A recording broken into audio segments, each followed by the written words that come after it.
Step 4, navigating the PC software for Barcode Logic's StockLink system. The first thing that we would do would be to actually go into Help and get your software registered. So we select Help, then Register Software. You would have been given a CD license number, so you would type it into the first one, type in the serial number for the scanner. The supplier would be Barcode Logic. The site name is the name of your business, your contact name, contact phone number and contact email. Once all that is filled in, you would email the registration info off to Barcode Logic and we will supply back an email with your activation code. So we'll close that window. The next thing, once you receive the activation code, you would go back into Help, click on Activate Software, and you would copy the activation code from your email just using copy and then paste it into here and then go OK. Under Help, while we're here, we have a full contents listing which goes through each part of the system, what's new, what's the latest version, using the PC program and using the scanner. It's also got our contact details if you need to call us to get any sort of help. That's all the items under Help except for the About. Currently this version that we're using on here for demonstration is version 2.7.2. However, there may be a later version available on our website under Resources under StockLink. So have a look there if you haven't upgraded for a while. The next part of navigating the PC software we'll go through is actually setting up the options for the files. So we're going to go in and go to Tools and then select the host type. Most people will use the generic system, but if you have Sage Pastel or Sage Pastel Express or Pronto, you can select one of those. The generic host system just puts in a set of options for the import and export file that is we've found is most common across most of the point of sale, warehouse management systems or other host systems. So we just can't go OK on that, and we're going to set the options to default for this host system. I'm going to say yes at this point. Once that's done, we'll go back in and we'll actually now go in and set up the options. The first part is the environment system. This is where we select the report printer that all your A4 reports will go to. Normally this would be your laser or your bubble jet printer. In this case, we're going to select our laser printer. The next part is the label printer. We currently sell and use the Citizen CLE 321 label printer, which you can actually find all the information for on our website. So we're going to select that printer in here. Alternatively, if you don't have a label printer, you can actually purchase Avery labels from any office supplies place, and then you would actually just select your laser or bubble jet printer. The label format file name, this is where you select what size. So in this case, if you were using your laser printer, you would select one of the Avery type label formats. This is a 3 across and 11 down. If you were using a Citizen printer, one of the specific label printers that we use, then you would actually select that and then go back up and you would actually select what size labels. So 101 by 73, 50 by 25. Each one of those is a specific template for that size. We, however, can do additional templates, and you would just contact Barcode Logic and let us know what you would like and we can organise that for you. I always tend to tick the preview before printing because I want to see that I am printing the correct thing before I print volumes of paper. So that's always good to have that ticked on, but you can actually untick it if that's your choice. Next part is the preferences, so you can maximize all the windows, save the grid settings. That's if you actually move the columns or the width of the column around on our grids. You can actually have that ticked so that you save that and you don't have to redo it each time. This one is to enable the Edit Label Designer button. Now we actually have all the label templates on here, and you can actually go in and change those templates if you so desire. You need to have the Edit Label Design button checked here so that you can do that. The password is required and it's found in the help file. The set active sync to guest only is not really needed anymore, but we've kept it in for backward compatibility. Also, we allow you to back up the database to a certain area, so you can actually select where you would like to store that, and all your backups will go to there. Once all those are done, we'll go to the system. And this is where you tell it what fields you will be getting from your import file and what information you want to store within the system.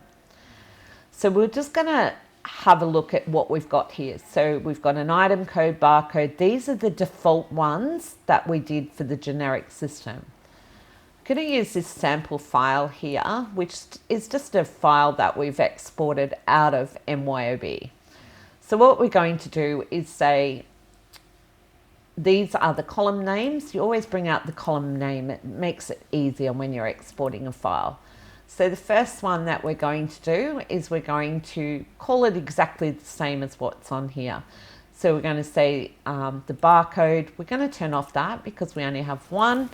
And we're going to say it's the item number, exactly as it is in that first column, just here. The next one that we're going to have is the item name. Now in here it's held as description, but we can actually change that to be item name. The next one is the additional descriptions. So we're going to come down here and we're going to call this one a description. Once again, we're going to have the selling price. So we're just going to change the text here. All this helps with when you're in the grids so that it all looks the same. Here is the next one is the standard cost. So we're going to actually change the cost price to the standard cost. And then in here, we're going to have the primary supplier. So we're going to, again, pop this in.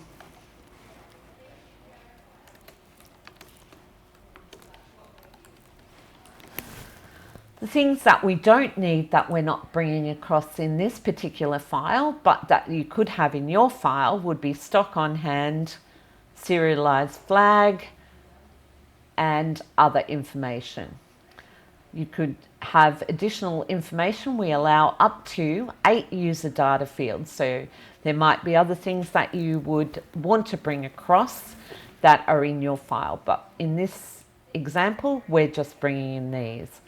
So we're actually going to untick the serialized flag because we're not bringing that in. And we're going to untick the stock on hand in this case. So all the rest is correct. Those are the items that are currently in this file. The other thing that you can set up is to enable locations so that you can actually count to a location. Enable serial numbers. In this case, we're not enabling them, so we're going to turn that off. We can also enable the user data field with the location or enter the lookup item and tick that on. The next part we're going to do once this system screen is set up is go to the import file.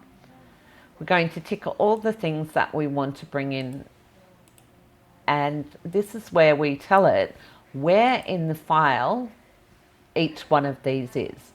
So the item number is coming in position 1. The item name is coming in position 2. The description is coming in position 3. The selling price is coming in position 4,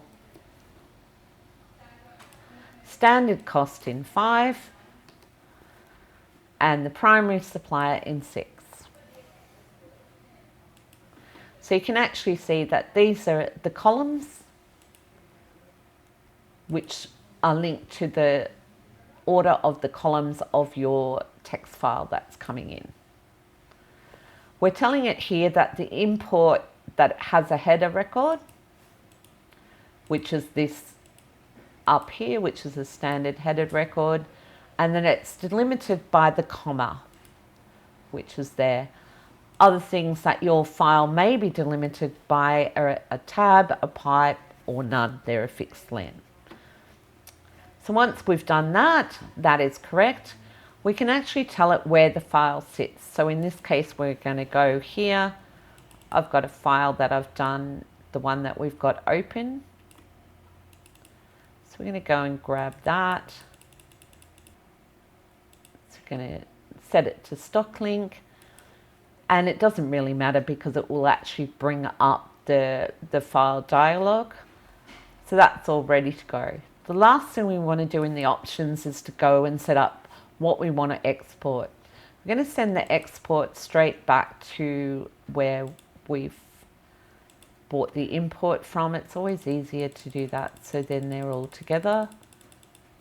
So we're going to go back into StockLink and we're going to call it export text. We're going to bring it out with a header record because it makes it easier, and we're going to bring it out with a comma. So once again, we're going to tell it where we want everything. So we're going to tick on all the bits. We're going to bring out the count quantity. So what we're going to do is bring out the item number in field 1, the item name in field 2, description in field 3, selling price in 4, standard cost in 5, primary supplier in 6, and we're going to bring out the count quantity in 7, which is the last field. Now you can actually reorganize those how you would like. You can just bring out the item number or the item number and the description, but at a minimum you should be bringing out the item number and the count quantity. Over here we can export just the counted items. If that's left unticked, it will bring out the whole database, or alternatively you can export items with stock variances only. You can group the items by the barcode or both. For us, we're just bringing out the barcode, so we'll bring it out that way. And that's all of it. Once you get to this stage, you actually just go OK, and that will save them. You don't have to redo this every time you bring in a file. You only have to set it up once, and the only time you would change it is if your file changes. That's coming in, then you would go into the import file and change it relating to what you're bringing in here, or if you need a difference in what is exported back for you to use in your host system. So once all that's correct, everything is done, you press OK, and that will now save it. Go back in under Tools and we'll just go through a few of these. The other thing that you might want to do, if it's a new version that you've downloaded and installed, then you will have to download the program to the scanner. You always need to make sure that the program on the scanner is the exact same version as the program on the PC. You can set the PDT clock. The other thing that you can do is actually print labels within our system. And as we were talking about before, if there's a particular format or a way you want your label to look, then you can talk to Barcode Logic and we can create you a specialized custom label format file that we would send to you via email, save it onto your desktop, and then you would click on Import Custom Label Format File, go and find where you've saved it, and that would bring it straight back in and set it up for you. With print labels, we'll just go in and go through that at the moment so that I can print some out for you. Currently the label format is set to a 50 by 25 mil, but you can actually go and grab an Avery label. What you would do here is actually go by selection and pull up which labels you want to print. So in this case, we might select, we want a cooler small, we want to print some labels for that. If you hold down the control key, you can actually select different ones. So once you've got those done, then you would add selected. Comes into the grid, and this is where I was saying before, the column names are now set to what we've brought in the import file. You can actually change how many you want, so you can actually change that. I want 5 of those labels and I might want 2 of those. Once you've done that, then you can actually print the labels. If it's an Avery type label, it'll bring up your start position, preview the label so that you can see what's happening, and you can see here that we've got 1, 2, 3, 4, 5 of those.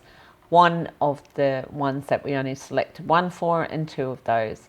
Then you would just go print, find your label printer that you want to print to, in this case the laser Oki, and off it goes. So it's going to print that. You can actually enter or scan the barcode if you want to specifically look for one, or once again go to look up and find the one. If you exit this screen, the list will automatically clear, but if you want to, you can actually clear the list by pressing this button.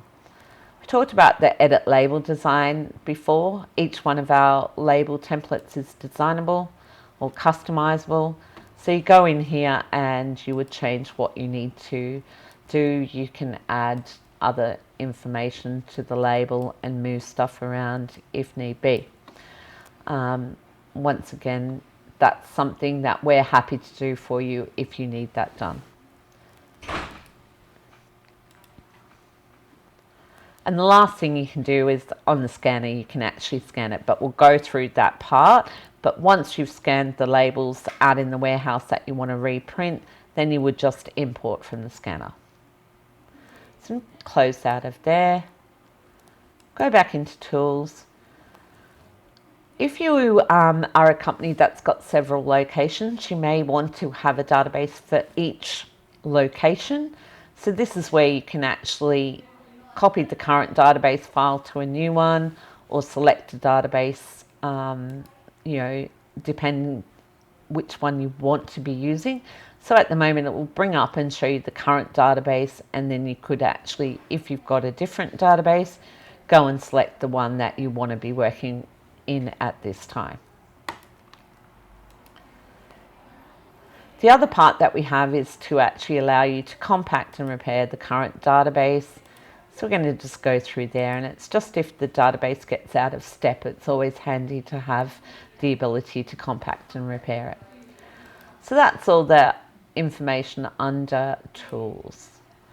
Under database, we've got view the item list, which will just show you what is currently in the database for all your items. If you double click on it, it will actually bring up, and that's where you could actually put a bigger description. This is a very large cooler.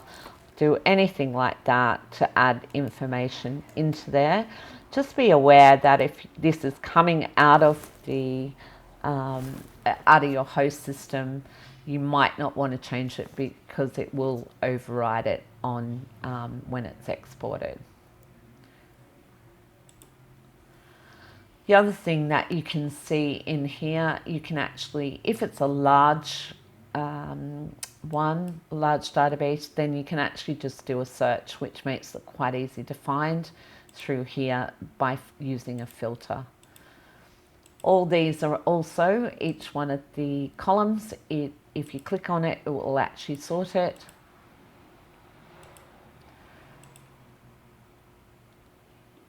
And you can actually print out your item list, which goes to A4, or print out a detailed listing of it. So that's all under the View Item List, which you can find under Database, or actually alternatively straight on the main part of the screen, on the home screen. The next one would be to view count data. This is information that you've counted on the scanner, and you can see this, information that's sitting in there at the moment. You can show the counted items only, or if you untick that, it will actually show you anything that's not counted. So these are the items in yellow are counted, and the items in blue have not been counted. So you can clearly see that there's a 5 in there. So we just have it color coded so that you can easily see those items that are counted or not counted. The other part that you can do is actually show items with variances, which at the moment we've got none. But if I turn on this, you can see all of them. You can also turn on this, which shows any items with stock on hand that are less than 0.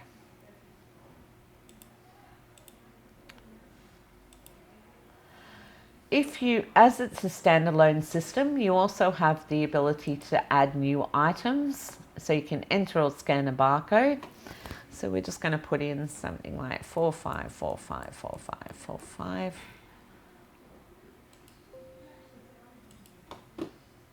And that would add it into the counted list if it was there.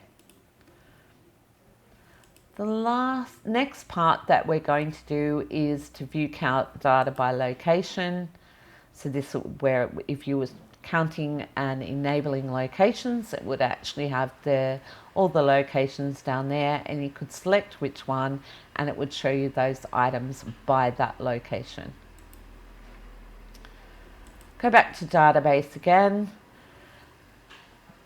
You can view the raw scan data. This is sometimes when information comes in, people aren't sure of what's happened with the actual data and what was actually scanned. So it's always handy to be able to see exactly what's come off the scanner.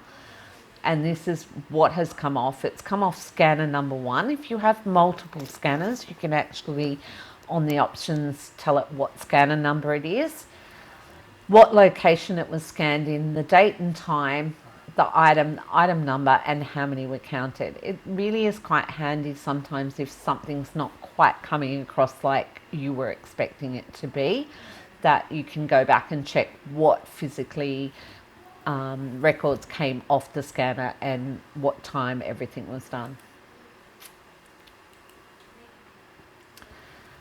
The set all stock on hand quantities to the counted quantity is really important. So once you've counted everything, verified it, checked it, it's always good to set the stock on hand quantities to what you've actually counted. The last few things are delete the item list, which is, normally it will ask you that once you're doing a re-import. Delete all count data. Once you've exported to file, once you've exported to a file that will go back to your host system, then your stock counting is done. You really should be deleting, or it's a must that you delete all count data prior to starting a new stock take, or once you've completed the stock take and have successfully uploaded it back into your host system. The last thing in database is to back up the database. It's always good to back up the database, and you can actually copy it to somewhere. This is where it's always good if you actually save it, and you can save it as, you can go into here and go copy the current database file, and you might want to call it StockLink, stock take, and the date. So the date, month, year, so that you actually have a copy of the database at that point in time when you did your stock take.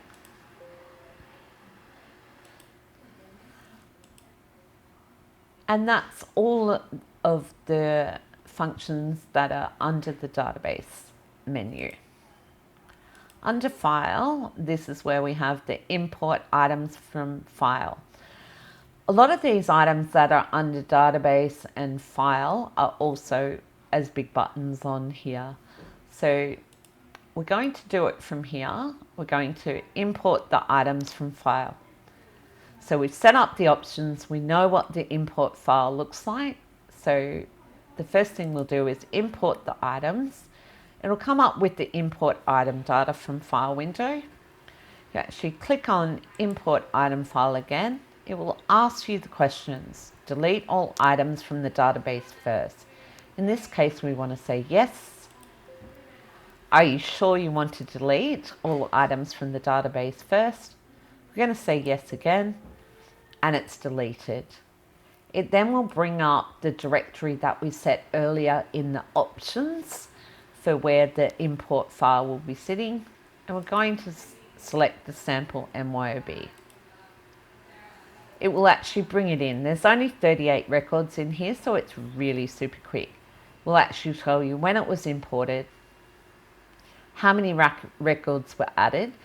If it has any problems, if the record already exists, it will update it with the information coming in.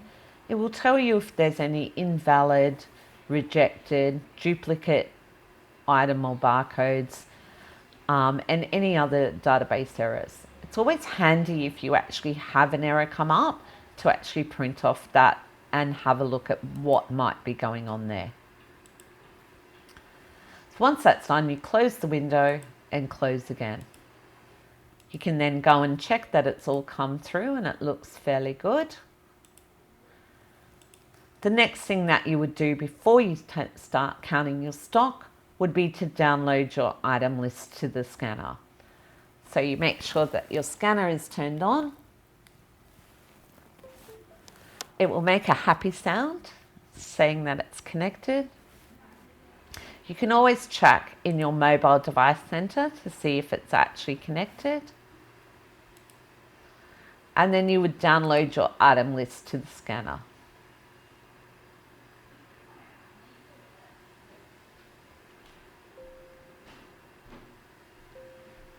Once it's downloaded, it will actually give you the message to say the item list download is completed.